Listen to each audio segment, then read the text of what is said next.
Okay, here I go again, putting in my 2 cents.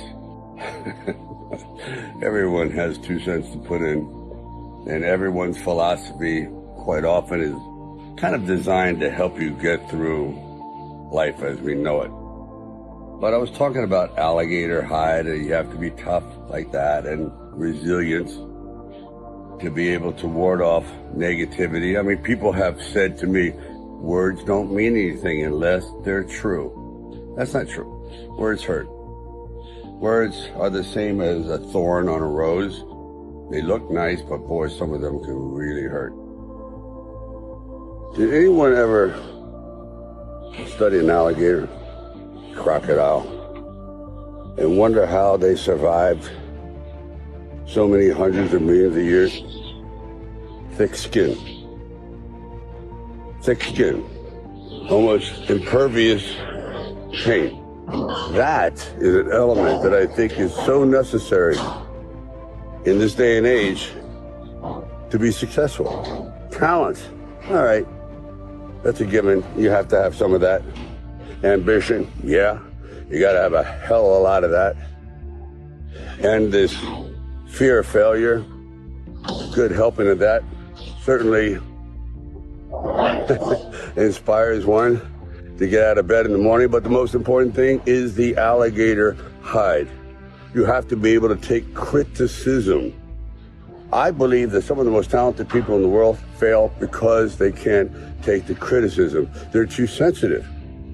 Their artistic part of them just can't withstand the withering intellectual verbal bullets that rip them to shreds.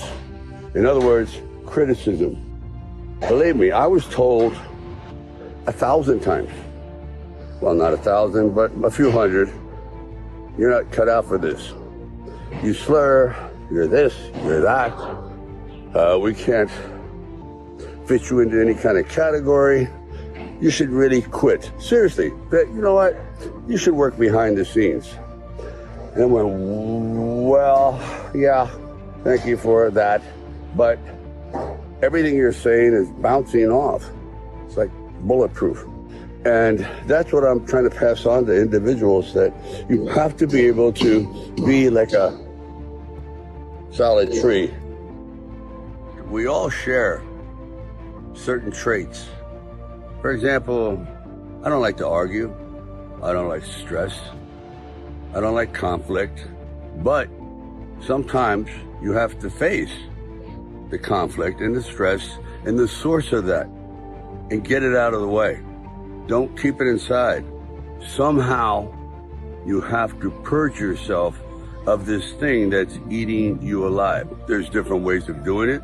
Getting it to someone's grill, or you start to use your head and work your way around the problem without offending anyone, but you're getting your point across. But sometimes you just have to offend someone who's offending you. That's fair. And it takes courage. Actually, it takes courage to do a lot of things. It takes a lot of guts to stay in school. It's courage. It takes courage to get up every morning, and bravery, and pushing yourself when you don't want to go to work, to supply food for yourself and your family. It takes courage to stick your head above the crowd and voice your own opinion, even though it's not a popular one, but it's one that you feel so deep in your soul that you have to get it out. You can't go through life living on lies. Quite often, you just have to stand up and grab life by the throat and not let go until you succeed. Courage. You all have it. It's just pushing the red button. Keep punching. Am I going to be caught in this time warp called the past? Because quite often, let's face it, your problems are from the past. If you didn't get the attention you wanted in the first 5 years being nurtured, you're going to have a problem for the rest of your life with nurturing and feeling secure. For example, I feel that nurturing and compassion and love and protection at a very early age, meaning when you're an infant, is more of a priority than food. And when you don't get that when you're young, you crave it your whole life. And quite often, it's also an incentive to do something with your life, to fill it up with some sense of accomplishment, or it's a release for anger, whatever it is. Quite often, I have found that the most damaged people have been the most productive. I know it's a horrible thing to say, but people that are missing chunks in their heart, gaps in their soul, because they weren't given the love and attention when they were very young, that can't be compensated for. Those are holes. Those doors are shut. So it's up to you to lay the groundwork for your future, to not do what other people did to you. So it's juggling. So here's to you all, keeping all these objects in the air and knowing that it's never perfect.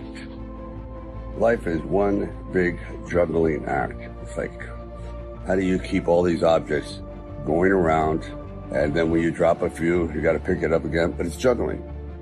You juggle happiness with grief. That's a rough one, because grief never goes away. It sort of rises into the clouds, you might say. It sort of seems as though it's diminishing, and it does, until something brings it back, and therein is the cycle. That's why quite often I find therapists, for certain individuals, a fruitless exercise, because quite often these problems can't be extracted. Bad memories can't be pulled out and diminished. They're there. You just have to balance it. I've come across some of the most miserable people that have everything except what is truly important, and that is